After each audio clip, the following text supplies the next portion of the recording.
Everybody, thanks for joining me today. Cindy Daychuck here with Queen Bee Creations, and today we are going to experiment together. I was having a conversation with somebody, and they said that they have used Kinetic sand as a molding device.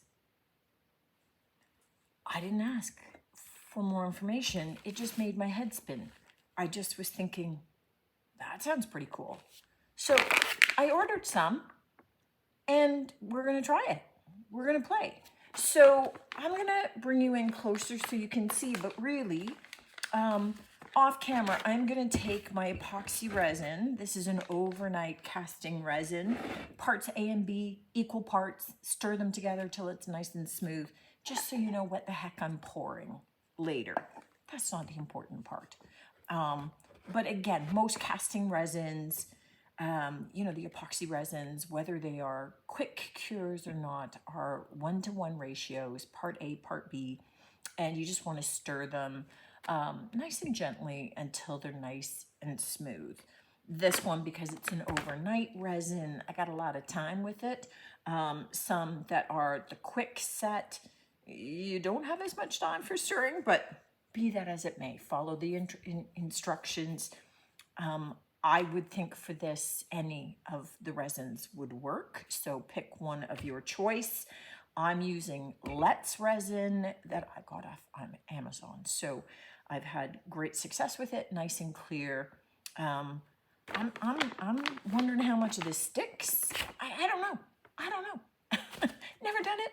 We're trying it together. That's the way that I go. Somebody says something and it just sits in my brain for a while until I decide, okay, I just have to try it to get it out of there. It's taking up space. Okay, let's move you in. All right, so I am just taking my Kinetic sand, and this is, I just got this off Amazon. You can get it in most toy stores. So this is the sand that, look, like when you touch it, it just kind of falls apart. It kind of, it's dry, it doesn't stick to you. This is just fun stuff. So even from a textile perspective and playing with your kids and things, it's cool. But what I am thinking is that we push it down nice and firm. Now, if you were doing deep casts, you obviously need to have like a smaller area. I'm just doing some shallow casts right now because, again, I don't know how this works. I'm thinking if it does work, then you get to reuse the sand again. Pop it back in the bag.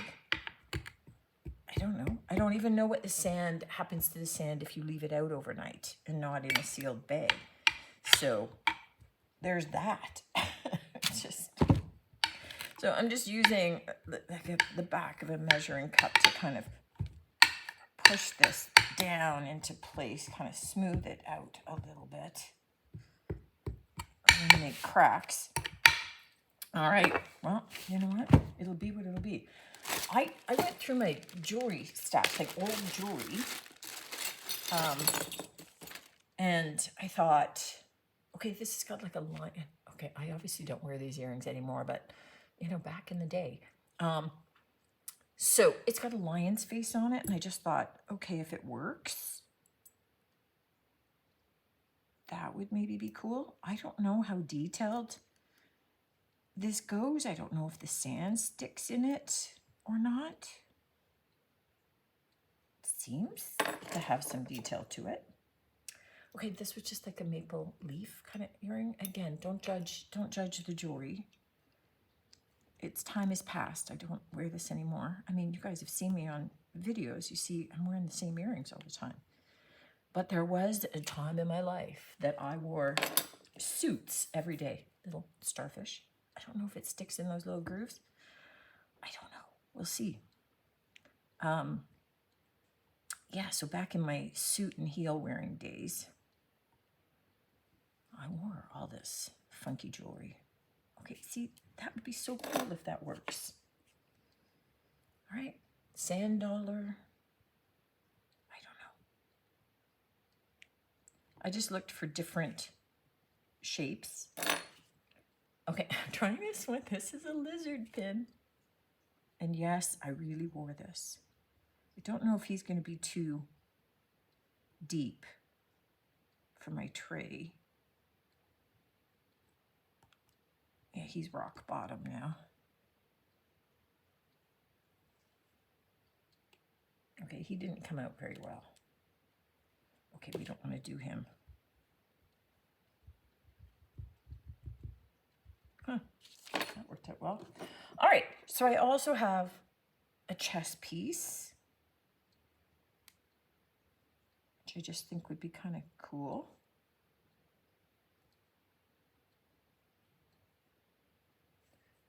You'll see. And then I did want to try something big. So I have this maple leaf. Oh my goodness. I don't even know if I mixed up enough stuff for all of this, but we will see how it goes. I just want to kind of do as many variations of things as I possibly can. I'm trying to make the best use of my space here.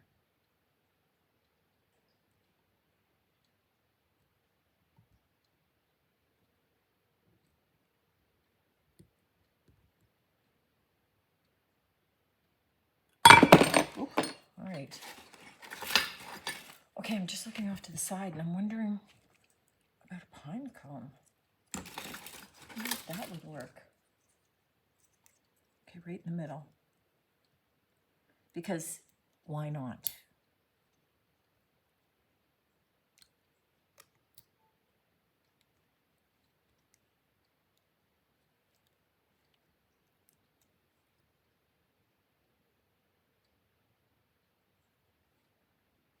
No. Okay, so that one was too deep, had too many things sticking in it, so not so good. Nice clean lines seem to work best. So let's just give what we've got to try. See, it all sticks together and then it just all falls apart. This stuff is so cool. Okay, well, let's just go with what we've got. We've got our resin mixed up. We're just gonna fill. I have way too much resin.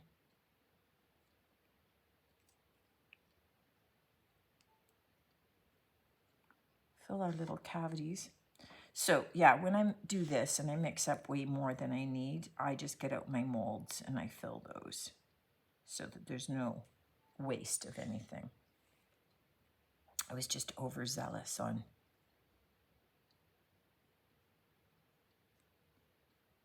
filling these. So the real experiment now is what happens when you take them out? What do they look like? Is there pink stuff stuck on all of them? Which might not be a bad thing from a textural perspective, really. But who knows? So we've got our deep one, we have our big one, we've got a bunch of small ones with details. We'll just have to wait and see until tomorrow. These are our molds, and what happens is that the Kinetic sand kind of holds it in place and the resin seeps down in, so you can kind of dig your little molds out of here, and your extra sand can go back in the bag for use later, right? So it doesn't seep into everything. And oops. So these ones I've dug out and just used a brush to try and brush away as much of the extra sand as possible, right? As I use them, it will wear down even more. And to get it out of the center area, I took cornstarch and I pushed it in. So this was my little lion brooch. Look at the details that you get from that. And even, remember that little starfish brooch that had all those little cubic zirconia stones in it? Now I didn't get all of the pink out, but I'm gonna paint it up anyway. Can you see all the details? You can see all those little pieces. Now I have to clean up the edges because unlike the IOD molds, I don't have a micro rim on these.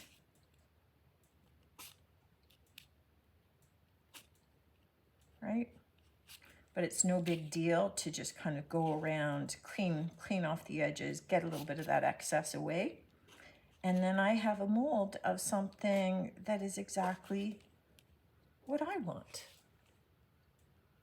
Now, why is this cool? First of all, because I can create molds myself very easily of virtually anything that I want. Sometimes, you know, sometimes like IOD or Prima or any of the other mold companies don't have exactly what I need or what I'm looking for. Additionally, maybe you have a frame that has missing pieces and you want to fix that. Then you could take a section of the frame that's intact, impress it in here, make your mold, and then use clay in it to be able to then match exactly what's missing, or maybe a chipped piece of furniture. So it's a way of being able to create pieces and products very inexpensively that you might not have. Now, I am limited. I can't use resin in this to mold something because the resin is just going to stick and it's just going to stay forever. But dusting it with the cornstarch, using my air dried clay worked wonderfully. And I got tons of detail from this. And I'm able to create molds of things using the sand. And where the resin didn't go, I still have that sand to be able to use in future. So no waste that way. I don't have the resin seeping all over the place and just making one huge block. I mean, I'd end up with all those impressions anyway, but I don't have to store one block. I can just store these small little pieces and use them over and over again. Let me know what you think of this. Let me know if you've tried something like this before. I'm thinking of applications for me in terms of especially furniture repair where this works, but kind of cool taking some of my old pieces of jewelry and turning them into molds that I'll be able to use in future projects. It's kind of cool. Maybe you've got some special pieces from your mom or your grandma, and it's a way of kind of immortalizing them and being able to use some of those special elements again and again in your projects where you got a piece of them now included in there. Looking forward to your comments on this one, guys. It's kind of fun. Let me know what you think. Looking forward to seeing you on the next one. And until then, take care.